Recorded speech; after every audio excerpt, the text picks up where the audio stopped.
George Walker Bush, born July 6, 1946, is an American politician who served as the 43rd President of the United States from 2001 to 2009. He was also the 46th Governor of Texas from 1995 to 2000. He is the eldest son of Barbara and George H. W. Bush. After graduating from Yale University in 1968 and Harvard Business School in 1975, he worked in the oil industry. Bush married Laura Welch in 1977 and ran unsuccessfully for the House of Representatives shortly thereafter. He later co-owned the Texas Rangers baseball team before defeating Ann Richards in the 1994 Texas gubernatorial election. Bush was elected president in 2000 after a close and controversial win over Democratic rival Al Gore, becoming the fourth president to be elected while receiving fewer popular votes than his opponent. He is the second president to assume the nation's highest office after his father, following the lead of John Quincy Adams.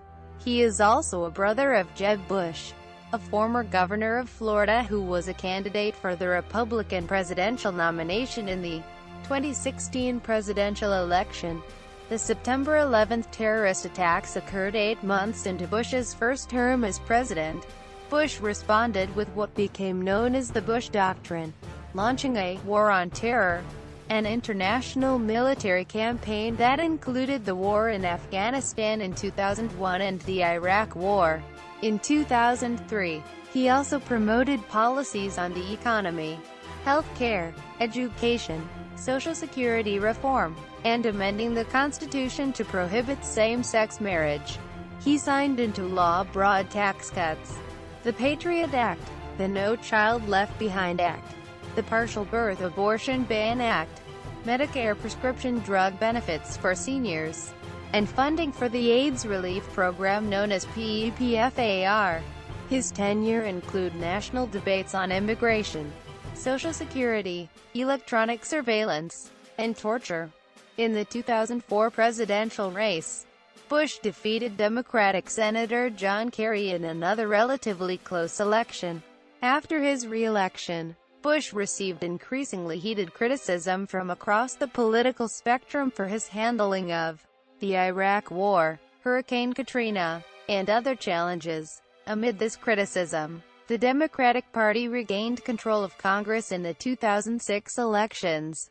In December 2007, the United States entered its longest post-World War II recession, often referred to as the Great Recession, prompting the Bush administration to obtain congressional passage of multiple economic programs intended to preserve the country's financial system.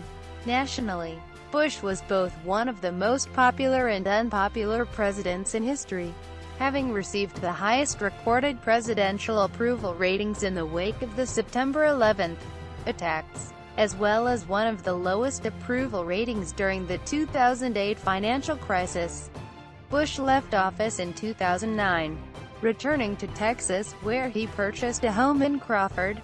He is currently a public speaker and has written a memoir, Decision Points. His presidential library was opened in 2013.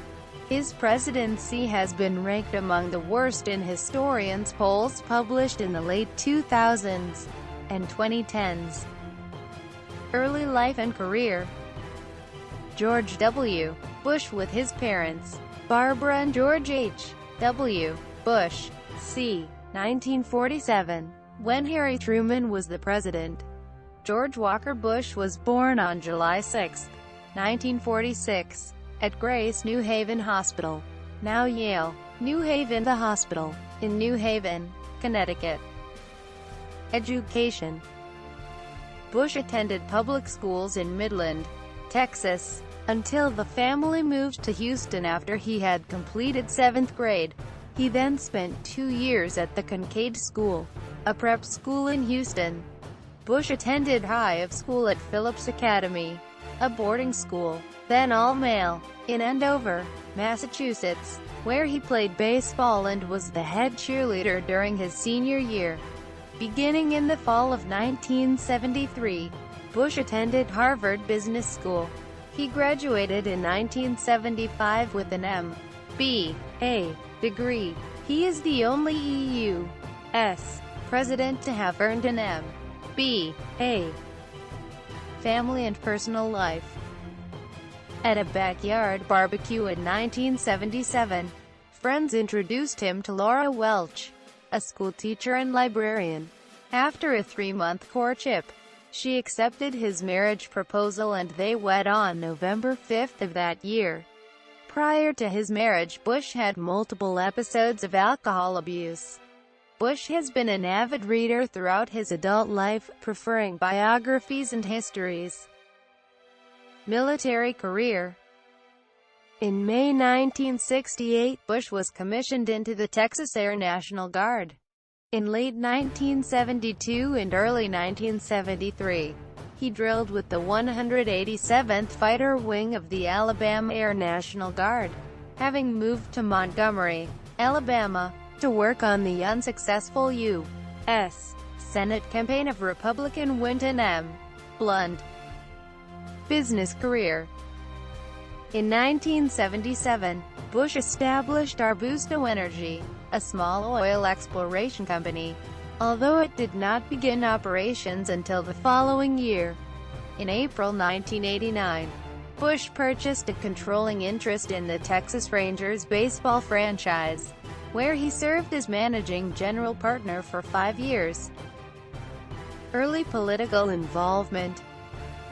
In 1978, Bush ran for the House of Representatives from Texas's 19th Congressional District.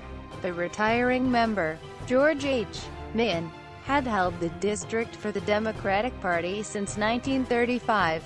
Bush's opponent, Kent Hance, portrayed him as out of touch with rural Texans, and Bush lost the election with 46.8% of the vote to Hance's 53.2%.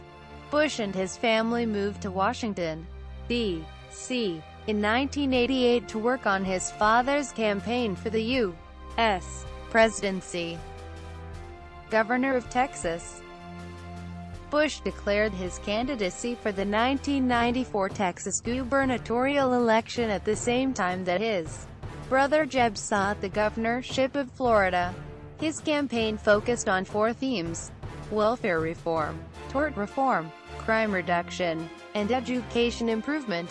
After easily winning the Republican primary, Bush faced popular Democratic incumbent Governor N. Richards. Bush used a budget surplus to push through Texas's largest tax cut, $2 billion. In 1999, Bush signed a law that required electric retailers to buy a certain amount of energy from renewable sources, RPS.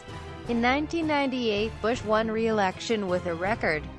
Throughout Bush's first term, national attention focused on him as a potential future presidential candidate. Following his re-election, speculation soared. Within a year, he decided to seek the 2000 Republican presidential nomination. Presidential campaigns. 2000 presidential candidacy. Primary. The incumbent president was a Democrat, and the field for the Republican nomination for president was wide open. Bush was governor of Texas in June 1999 when he announced his candidacy for president of the United States. He entered a large field of hopefuls for the Republican Party presidential nomination that included John McCain, Alan Keyes, Steve Forbes, Gary Bauer, Orrin Hatch, Elizabeth Dole, Dan Quayle, Pat Buchanan, Lamar Alexander, John Kasich, and Bob Smith. Bush portrayed himself as a compassionate conservative, implying he was more centrist than other Republicans. He campaigned on a platform that included bringing integrity and honor back to the White House, increasing the size of the United States Armed Forces, cutting taxes, improving education, and aiding minorities. Bush won the Iowa caucuses, but, although he was heavily favored to win the New Hampshire primary, he trailed McCain by 19% and lost that primary. Despite this, Bush regained momentum and, according to political observers, effectively became the front-runner after the South Carolina primary, which according to the Boston Globe made history for his campaign's negativity. The New York Times described it as a smear campaign. General election. On July 25, 2000, Bush surprised some observers when he selected Dick Cheney, a former White House Chief of Staff, U.S. Representative, and Secretary of Defense, to be his running mate. At the time, Cheney was serving as head of Bush's Vice Presidential Search Committee. Soon after, at the 2000 Republican National Convention, Bush and Cheney were officially nominated by the Republican Party. Bush continued to campaign across the country and touted his record as governor of Texas. When the election returns were tallied on November 7, Bush had won 29 states, including Florida. The closeness of the Florida outcome led to a recount. 2004 presidential candidacy. In 2004, Bush commanded broad support in the Republican Party and did not encounter a primary challenge. He appointed Ken Mehlman as campaign manager, with a political strategy devised by Karl Rove.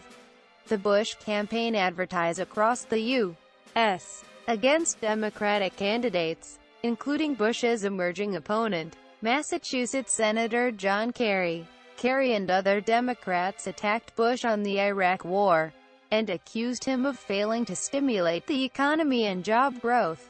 The Bush campaign portrayed Kerry as a staunch liberal who would raise taxes and increase the size of government. The Bush campaign continuously criticized Kerry's seemingly contradictory statements on the war in Iraq, and argued that Kerry lacked the decisiveness and vision necessary for success in the war on terror. In the election, Bush carried 31 of 50 states, receiving a total of 286 electoral votes. He won an absolute majority of the popular vote. Bush's father, George H.W. Bush, was the previous president who won an absolute majority of the popular vote. He accomplished that feat in the 1988 election. Additionally, it was the first time since Herbert Hoover's election in 1928 that a Republican president was elected alongside re-elected Republican majorities in both houses of Congress. Presidency.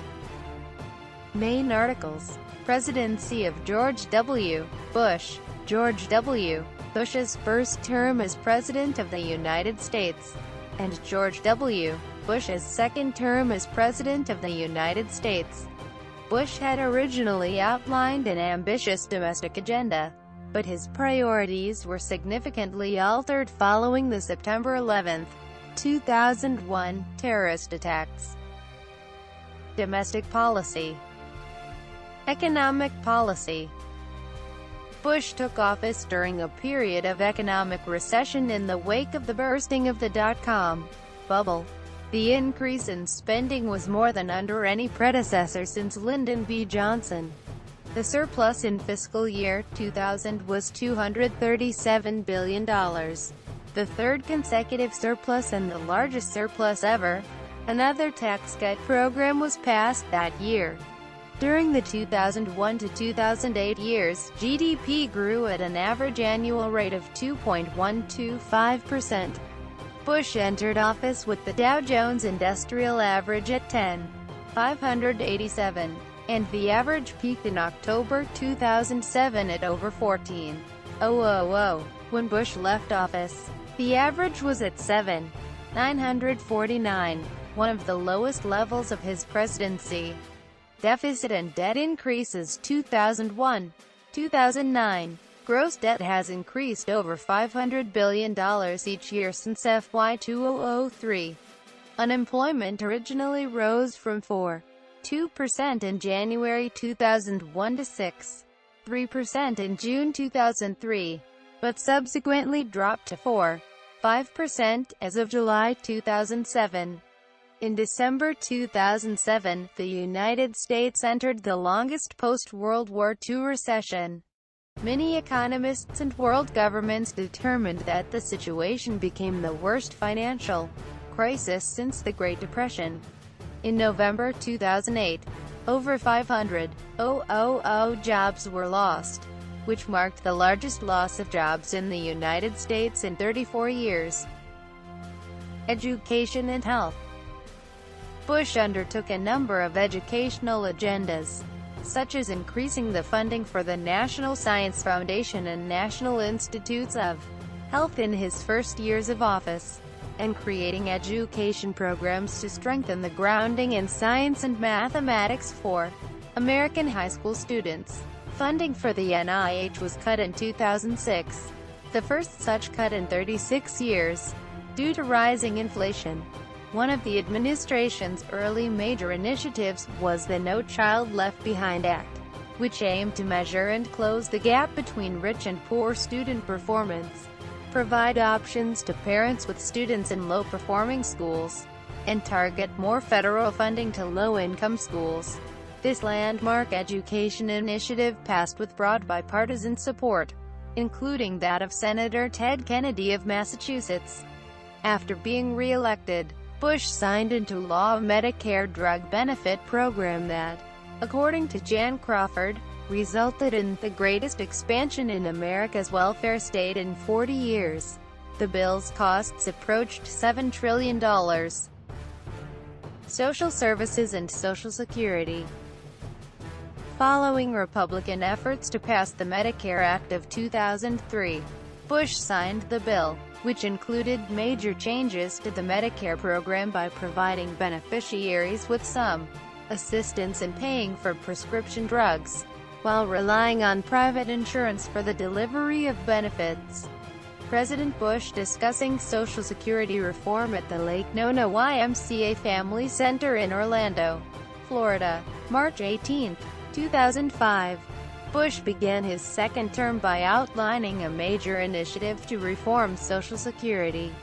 Bush embarked on a 60-day national tour, campaigning for his initiative in media events known as Conversations on Social Security, in an attempt to gain public support.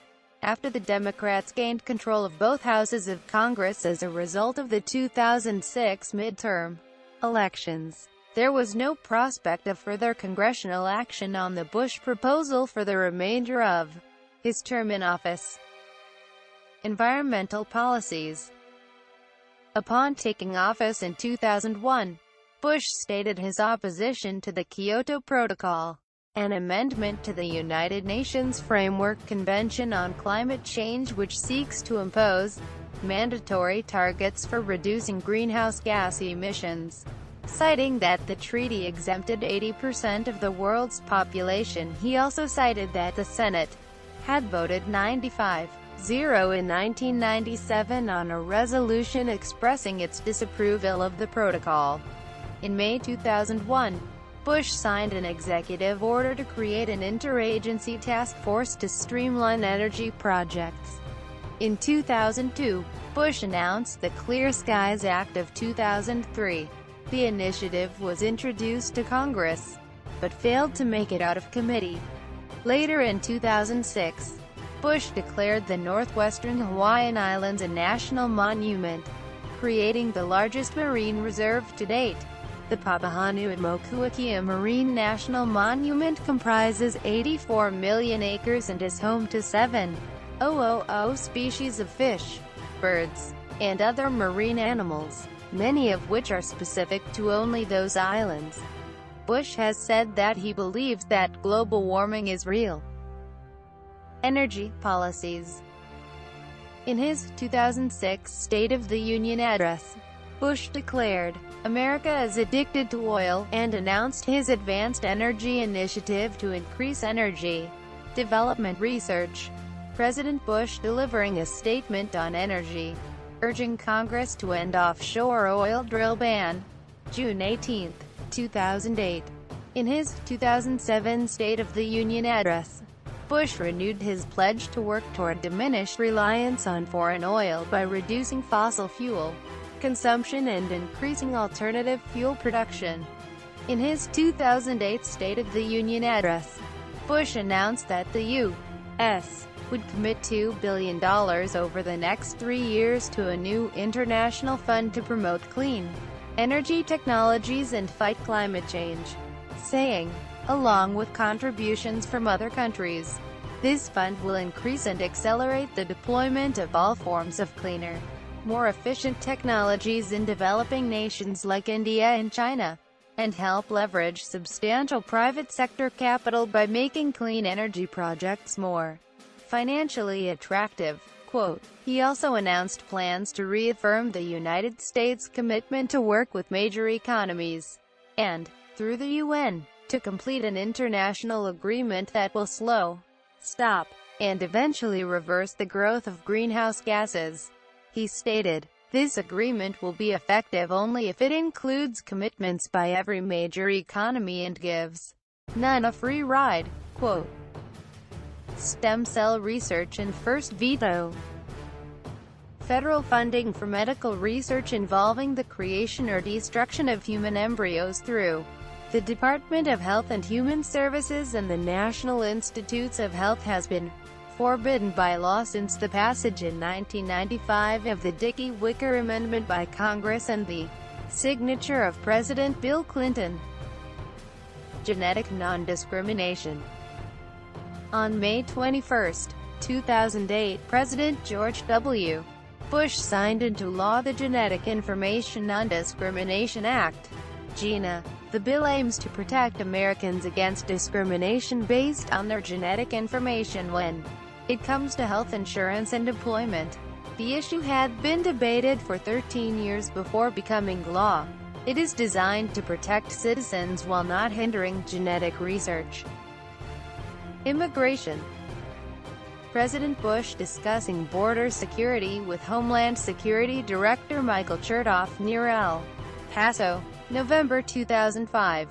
Nearly 8 million immigrants came to the United States from 2000 to 2005, more than in any other 5-year period in the nation's history. A heated public debate followed, which resulted in a substantial rift within the Republican Party. Most conservatives opposed it because of its legalization or amnesty provisions. On September 19, 2010, former Israeli Prime Minister Ehud Olmert said that Bush offered to accept 100,000 Palestinian refugees as American citizens if a permanent settlement had been reached between Israel and the Palestinian Authority. Hurricane Katrina. President Bush shaking hands with New Orleans Mayor Ray Nagin after viewing the devastation of Hurricane Katrina. September 2, 2005. Hurricane Katrina, one of the most damaging natural disasters in U.S. history, struck early in Bush's second term. Katrina formed in late August during the 2005 Atlantic hurricane season and devastated much of the north-central Gulf Coast of the United States, particularly New Orleans. Bush declared a state of emergency in Louisiana on August 27, officially authorizing FEMA to start using federal funds to assist in the recovery effort. On August 30, DHS Secretary Michael Chertoff declared it an incident of national significance. As the disaster in New Orleans intensified, critics charged that Bush was misrepresenting his administration's role in what they saw as a flawed response. Leaders attacked Bush for having appointed apparently incompetent leaders to positions of power at FEMA, notably Michael D. Brown. Midterm dismissal of U.S. attorneys.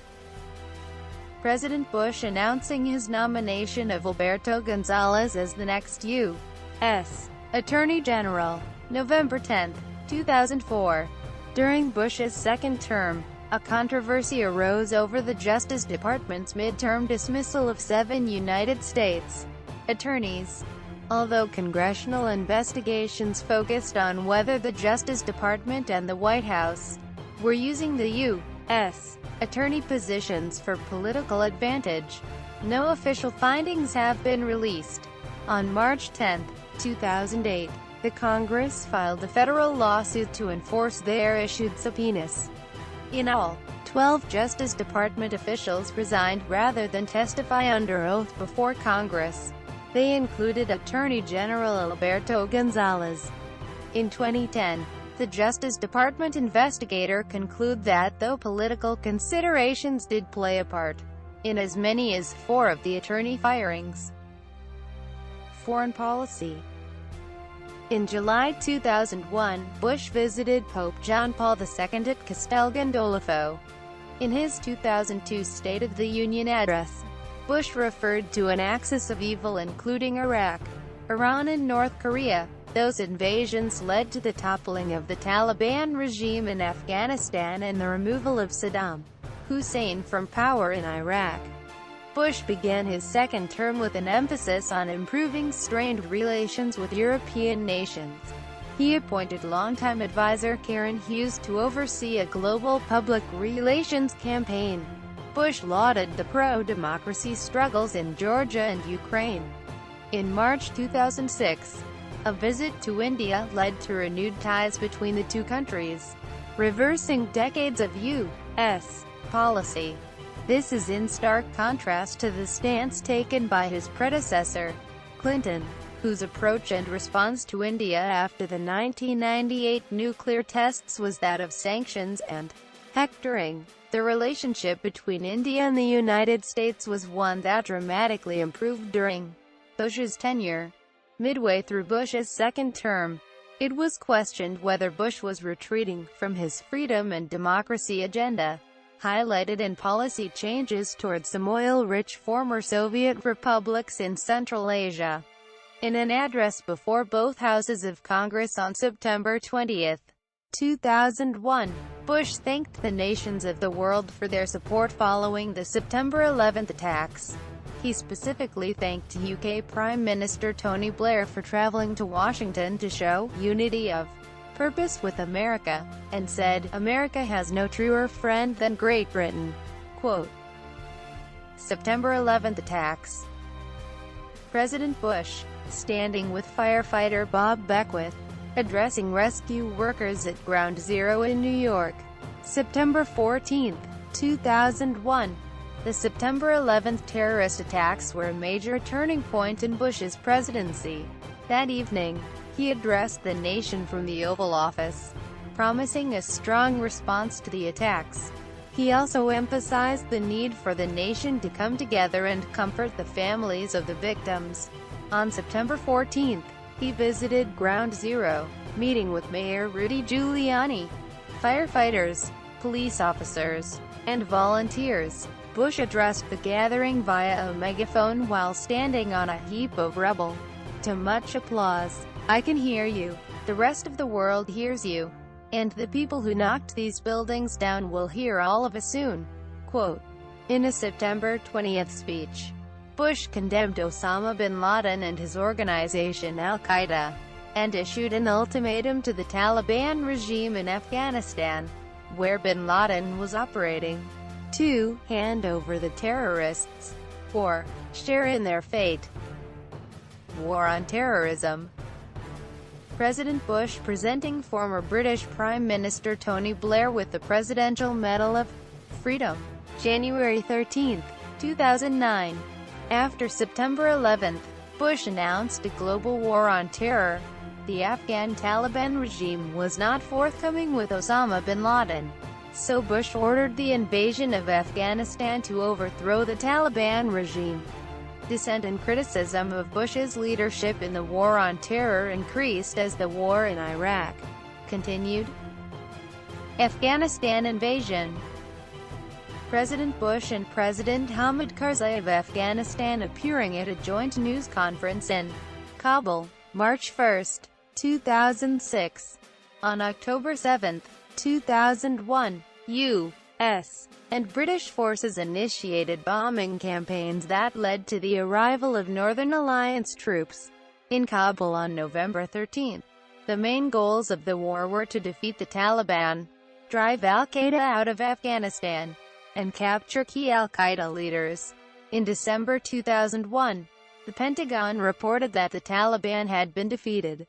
Efforts to kill or capture al-Qaeda leader Osama bin Laden failed as he escaped a battle in December 2001 in the mountainous region of Tora Bora, which the Bush administration later acknowledged to have resulted from a failure to commit enough U.S. ground troops. It was not until May 2011, 2 years after Bush left office, that bin Laden was killed by U.S. forces. Bin Laden's successor, Ayman al-Zawahiri, remains at large. Despite the initial success in driving the Taliban from power in Kabul, by early 2003 the Taliban was regrouping, amassing new funds and recruits. Iraq invasion. President Bush, with Naval Flight Officer Lieutenant Ryan Phillips, after landing on the USS Abraham Lincoln prior to his mission accomplished speech, May 1, 2003, beginning with his January 29, 2002 State of the Union address, Bush began publicly focusing attention on Iraq, which he labeled as part of an axis of evil, allied with terrorists and posing a grave and growing danger to U.S. interests through possession of weapons of mass destruction. In the latter half of 2002, CIA reports contained assertions of Saddam Hussein's intent of reconstituting nuclear weapons programs, not properly accounting for Iraqi biological and chemical weapons, and that some Iraqi missiles had a range greater than allowed by the UN sanctions. In late 2002 and early 2003, Bush urged the United Nations to enforce Iraqi disarmament mandates, precipitating a diplomatic crisis. In November 2002, Hans Blix and Mohammed el-Baradei led UN weapons inspectors in Iraq, but were advised by the U.S. to depart the country 4 days prior to the U.S. invasion, despite their requests for more time to complete their tasks. More than 20 nations, most notably the United Kingdom, designated the Coalition of the Willing, joined the United States. In January 2005, free, democratic elections were held in Iraq for the first time in 50 years.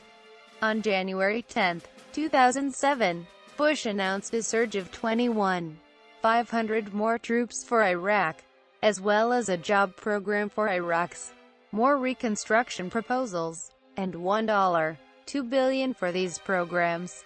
In March 2008, Bush praised the Iraqi government's bold decision to launch the Battle of Basra against the Mahdi army, calling it a defining moment in the history of a free Iraq.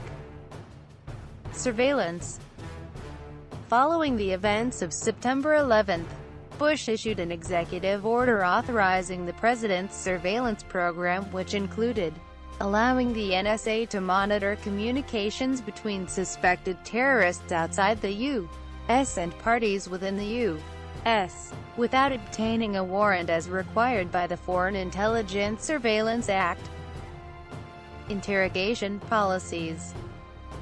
President Bush, at the celebration of the 60th anniversary of victory in World War II, Red Square, Moscow, Bush authorized the CIA to use waterboarding as one of several enhanced interrogation techniques. On October 17, 2006, Bush signed into law the Military Commissions Act of 2006. On March 8, 2008, Bush vetoed H.R. 2082. North Korea condemnation. Bush publicly condemned Kim Jong-il of North Korea, naming North Korea one of 3 states in an axis of evil, and saying that the United States of America will not permit the world's most dangerous regimes to threaten us with the world's most destructive weapons.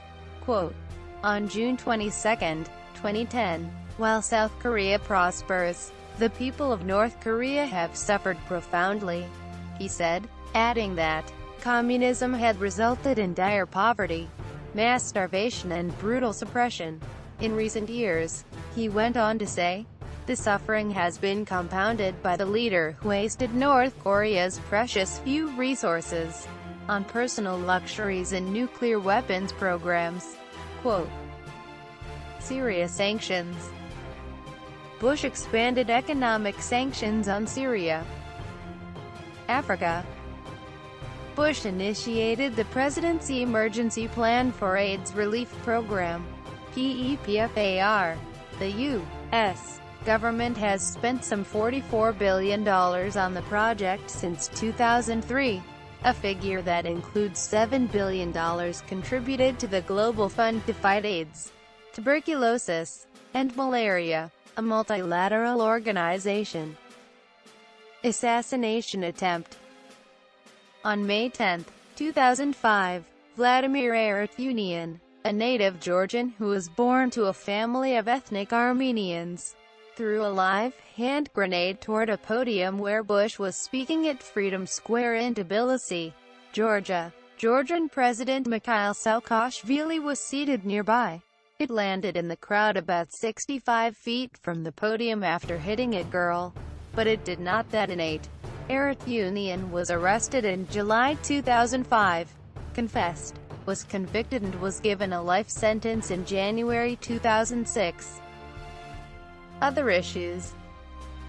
President Bush, Mahmoud Abbas, and Ariel Sharon meet at the Red Sea Summit in Aqaba, Jordan, June 4, 2003.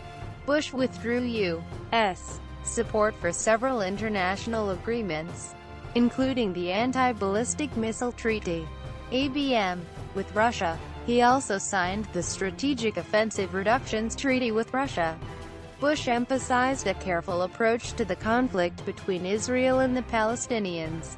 He denounced Palestine Liberation Organization leader Yasser Arafat for his support of violence, but sponsored dialogues between Prime Minister Ariel Sharon and Palestinian National Authority President Mahmoud Abbas. Bush supported Sharon's unilateral disengagement plan, and lauded the democratic elections held in Palestine after Arafat's death. Bush also expressed U.S. support for the defense of Taiwan following the standoff in April 2001 with the People's Republic of China over the Hainan Island incident, when an EP-3 Ares II surveillance aircraft collided with a People's Liberation Army Air Force jet, leading to the detention of U.S. personnel. From 2003 to 2004, Bush authorized U.S. military intervention in Haiti and Liberia to protect U.S. interests. Bush condemned the militia's attacks in Darfur and denounced the killings in Sudan as genocide. Bush said that an international peacekeeping presence was critical in Darfur, but opposed referring the situation to the International Criminal Court. In the State of the Union address in January 2003, Bush outlined a 5-year strategy for global emergency AIDS relief, the Presidency Emergency Plan for AIDS Relief. Bush announced $15 billion for this effort.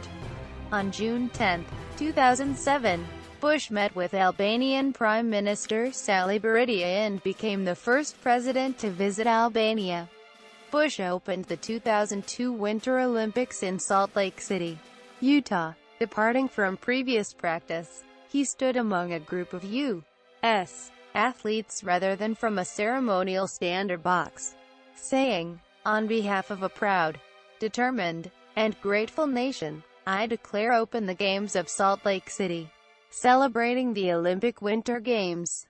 Quote, Bush twice invoked Section 3 of the 25th Amendment, which allows the president to temporarily transfer the powers and duties of his office to the vice president, who then becomes acting president. On June 29, 2002, Bush underwent a colonoscopy and chose to invoke Section 3 of the amendment, making Vice President Dick Cheney the acting president. The medical procedure began at 7:09 a.m. EDT and ended at 7:29 a.m. EDT. Bush woke up 20 minutes later, but did not resume his presidential powers and duties until 9:24 a.m. EDT after the president's Dr. Richard Tubb conducted an overall examination. Tubb said he recommended the additional time to make sure the sedative had no after effects. On July 21, 2007, Bush again invoked Section 3 in response to having to undergo a colonoscopy, again making Vice President Cheney the acting president. Bush invoked Section 3 at 7:16 a.m. EDT. He reclaimed his powers at 9:21 a.m. EDT. In both cases, Bush specifically cited Section 3 when he transferred the presidential powers to the vice president and when he reclaimed those powers. Judicial appointments. Supreme Court. Following the announcement of Supreme Court Justice Sandra Day O'Connor's retirement on July 1, 2005, Bush nominated John Roberts to succeed her. On September 5, following the death of Chief Justice William Rehnquist, this nomination was withdrawn and Bush instead nominated Roberts for Chief Justice to succeed Rehnquist. Roberts was confirmed by the Senate as the 17th Chief Justice on September 29, 2005. On October 3, 2005, Bush nominated longtime White House counsel Harriet Miers for O'Connor's position, after facing significant opposition from both parties, who found her to be ill-prepared and uninformed on the law. Other courts. In addition to his 2 Supreme Court appointments, Bush appointed 61 judges to the United States Courts of Appeals and 261 judges to the United States District Courts. Each of these numbers, along with his total of 324 judicial appointments, is third in American history, behind both Ronald Reagan and Bill Clinton. Bush experienced a number of judicial appointment controversies. Debate during one confirmation session lasted 39 stupefying hours, according to the New York Times. On August 3, 2001, the Senate did not consent to keep existing nominations in status quo, returning 40 judicial nominations, and 164 total nominations. At the outset, Judicature magazine noted that the Senate Democrats were gearing up for the approaching confirmation hearings before the first set of nominees were sent to the Senate. It then cites the New York Times as saying, Senate Democrats have pledged they will not automatically vote to confirm Mr. Bush's judicial nominees and will subject them to intense scrutiny. Quote, the Senate confirmed only 8 out of 60 judicial nominations by October 2001. In February 2003, the Democrats successfully filibustered the nomination of Miguel Estrada. Cultural and political image. Domestic image. Bush's upbringing in West Texas, his accent, his vacations on his Texas ranch, and his penchant for country metaphors contribute to his folksy American cowboy image. Bush has been parodied by the media. Job approval. Bush began his presidency with approval ratings near 50%. In 2000 and again in 2004, Time magazine named George W. Bush as its Person of the Year, a title awarded to someone who the editors believe has done the most to influence the events of the year within the United States Armed Forces. According to an unscientific survey, the president was strongly supported in the 2004 presidential elections. Bush's approval rating went below the 50% mark in a Ipsos polling in December 2004. Polls conducted in 2006 showed an average of 37% approval ratings for Bush. By the beginning of 2008, his final year in office, Bush's approval rating had dropped to a low of just 19%, largely from the loss of support among Republicans. In the spring of that year, Bush's disapproval ratings reached the highest ever recorded for any president in the 70-year history of the Gallup poll, with 69% of those polled in April 2008 disapproving of the job Bush was doing as president, and 28% approving, although the majority of Republicans still approved of his job performance. In polls conducted in the fall, just before the 2008 election, his approval ratings remained at record lows of 19 to 20%. foreign perceptions. President Bush with President Pervez Musharraf of the Islamic Republic of Pakistan. September 22, 2006. Bush was criticized internationally and targeted by the global anti-war and anti-globalization campaigns for his administration's foreign policy. Bush was described as having especially close personal relationships with Tony Blair of Great Britain and Vicente Fox of Mexico, although formal relations were sometimes strained. In 2006, most respondents in 18 of 21 countries surveyed around the world were found to hold an unfavorable opinion of Bush. Respondents indicated that they judged his administration as negative for world security. A March 2007 survey of Arab opinion conducted by Zogby International and the University of Maryland found that Bush was the most disliked leader in the Arab world. The Pew Research Center's 2007 Global Attitudes poll found that out of 47 countries, in only 9 countries did most respondents express a lot of confidence or some confidence in Bush: Ethiopia, Ghana, India, Israel, Ivory Coast, Kenya, Mali, Nigeria, and Uganda. During a June 2007 visit to the predominantly Muslim Acknowledgments and Dedications. On May 7, 2005, during an official state visit to Latvia, Bush was awarded the Order of the Three Stars presented to him by President Vera V. K. Freiberga.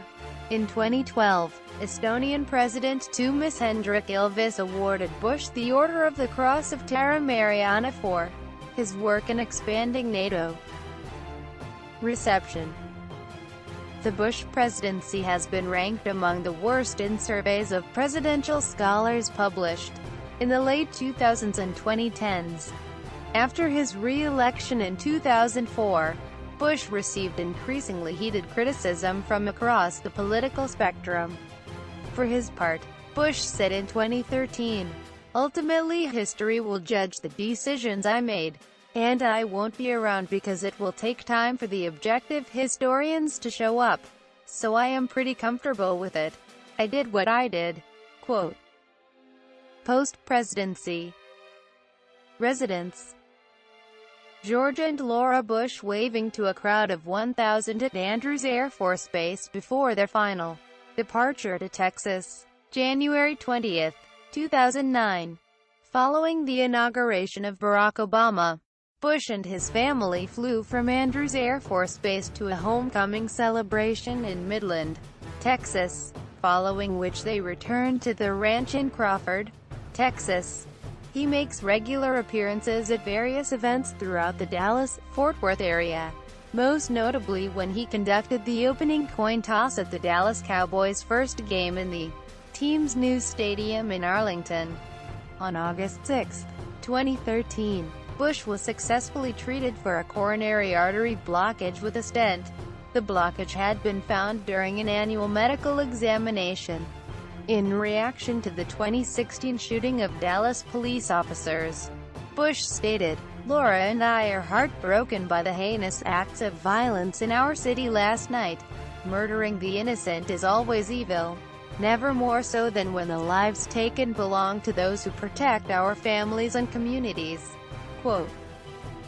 Collaborations.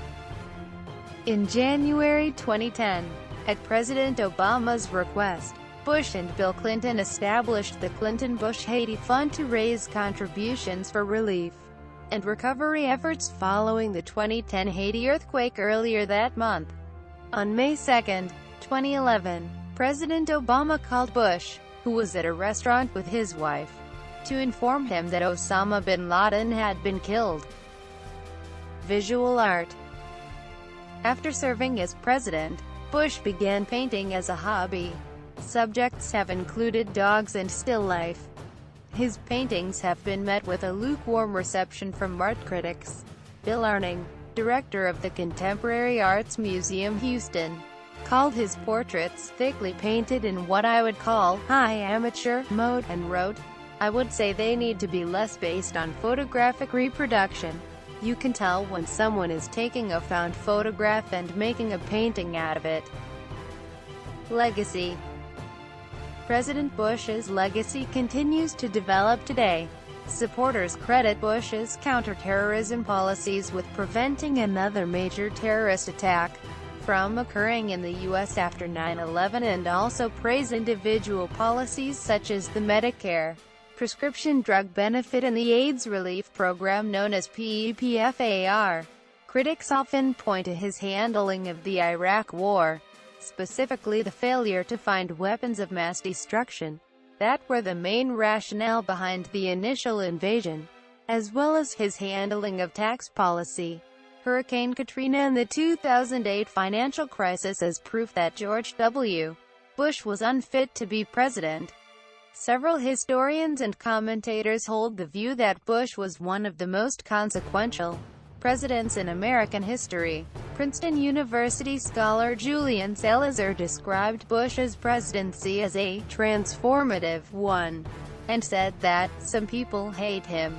Some people love him. But I do think he'll have a much more substantive perception as time goes on among the public." His reputation has improved somewhat since his presidency ended in 2009. In February 2012, Gallup reported that Americans still rate George W. Bush among the worst presidents, though their views have become more positive in the 3 years since he left office. Quote,